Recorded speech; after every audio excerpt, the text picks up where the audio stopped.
सुनेत्रा पवार यांनी उपमुख्यमंत्री पदाच्या पदभार स्वीकारला आहे. त्यांनी सरकारी कामकाजालाही सुरुवात केलेली आहे. नुकतीच त्यांनी जिल्हा नियोजन बैठकीचं नेतृत्व केलं, पक्षाच्या बैठकीत मार्गदर्शनही केलं. पंतप्रधान मोदी, अमित शाह यांची भेट घेतली. या सर्व ठिकाणी एक गोष्ट मात्र प्रकर्षाने जाणवली, ती म्हणजे पार्थ पवार यांची उपस्थिती. ही नुसती उपस्थिती असती ना तर ठीक होतं, पण त्यावेळी जे काही प्रसंग घडले आहेत त्यामुळे आज या विषयावरती मी व्हिडिओ करतोय. म्हणून या व्हिडिओचा विषय आहे सुनेत्राताई, पार्थला सध्या दूरच ठेवा. नमस्कार, मी नित्यानंद भिसे आणि तुम्ही पाहता बोलायचं हे युट्यूब चॅनल. मी हा विषय मांडतोय याला कारण सुनेत्राताई किंवा पार्थला विरोध करायचा याच्यासाठी अजिबात नाही, तर यात आतताईपणा होऊ नये याकरता एक सावधगिरीसाठी हा मी विषय घेतला आहे.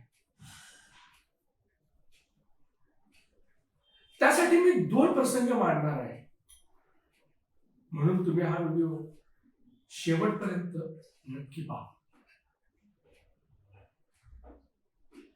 अजित पवारांच्या निधनानंतर सुनेत्राताईंवरती अनपेक्षितपणे पक्षाची सर्व जबाबदारी आली. केवळ पक्षाचीच नव्हे तर सरकारमधील एका महत्वाच्या पदाची जबाबदारी त्यांच्यावर आली आहे. सुनेत्राताईंना सरकारी कामकाज, नियमावली, राजशिष्टाचार यासह राजकारण समजून घ्यायचंय. मात्र अशा वेळी सुनेत्राताईंनी पुत्रप्रेमापोटी पार्थ पवारांना हाताशी घेणं, त्यांना उपमुख्यमंत्र्यांच्या कक्षामध्ये, केबिनमध्ये सहज एक्सेस देणं, सरकारी कामकाजात हस्तक्षेप करायला लावणं, पक्षाच्या निर्णयामध्ये थेट हस्तक्षेप करायला सांगणं, हे तुर्तास टाळणं अपेक्षित आहे आणि ते त्यांच्या फायद्याचे ठरू शकते.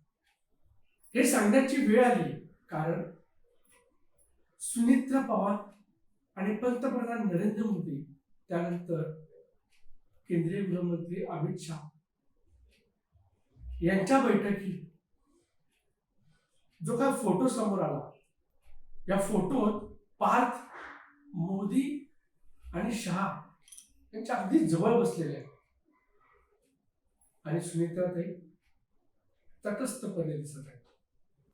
या बैठकीत पार्थ पवारांची जागा विशेष काही सांगून गेलेली आहे.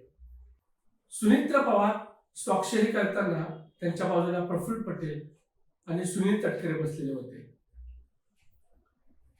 त्याच वेळेस पार्थ पवार उभे राहतात आणि तेव्हा अचानक प्रफुल्ल पटेल आणि तटकरे दोघेही उठून उभे राहतात. प्रफुल्ल पटेल पार्थ पवारांना त्यांच्या जागेवरती बसण्यासाठी आमंत्रित करतात, पण पार्थ पवार आईच्या पाठी उभे राहतात आणि आई जिथे स्वाक्षरी करत आहे तिथे निरखून पाहताना दिसत आहे. पार्थ पवारांना दिली जाणारी वागणूक आणि त्यानंतर त्यांची होणारे वर्तन हे पाहता सध्या पार्थ पवारांचे जमीन घोटाळ्यामध्ये नाव आलं आहे. राजकीय कारकीर्द सुरू झाली नाही तोच एखाद्या घोटाळ्यामध्ये आपलं नाव येणं हे पार्थ पवारांसाठी नक्कीच चांगली लक्षणे नाही. त्यातच अजित पवारांच्या नंतर आईचा उत्तराधिकारी बनण्याची पार्थ पवारांना जी घाई लागली आहे ती खरोखरच चिंताजनक आहे. संविधानात्मक पदावर बसल्यानंतरही सुनेत्राताई पार्थ पवारांना त्यांच्या उपमुख्यमंत्र्यांच्या केबिनमध्ये सहज वावर करून देणार असतील तर पार्थ पवारांना अजून बरंच काही शिकायचं आहे. खुद्द त्यांचे वडील अजित पवारांनी हे अनेकदा बोलून दाखवलंय. म्हणून इतक्या लवकर पार्थ पवारांना उपमुख्यमंत्र्यांच्या केबिनमध्ये सहज एक्सेस देणं हे सुमित्राताईंसाठीच पर्यायाने सरकारसाठी अडचण ठरू शकते. असो, तुम्हाला हा व्हिडिओ कसा वाटला हे तुम्ही आम्हाला कमेंट बॉक्समध्ये नक्की कळवा. तुम्हाला हा व्हिडिओ आवडला असेल तर आपल्या मित्रमंडळींना शेअर करा, व्हिडिओला लाईक करा आणि आमचं चॅनल सबस्क्राईब करा. तसेच बेल आयकॉन बटन दाबायला विसरू नका. मला बोलायचंय. मला बोलायचंय. मला बोलायचं. मला बोलायचंय. मला बोलायचंय. मला बोलायचं आहे. मला बोलायचं आहे. मला बोलायचं आहे. मला बोलायचं आहे. मला बोलायचंय. मला बोलायचं. मला बोलायचं आहे. मला बोलायचं आहे. मला बोलायचंय. मला बोलायचंय. मला बोलायचं आहे. मला बोलायचं आहे. मला बोलायचंय. मला बोलायचं आहे. मला बोलायचंय. हो, प्रत्येकाची हीच भावना असते.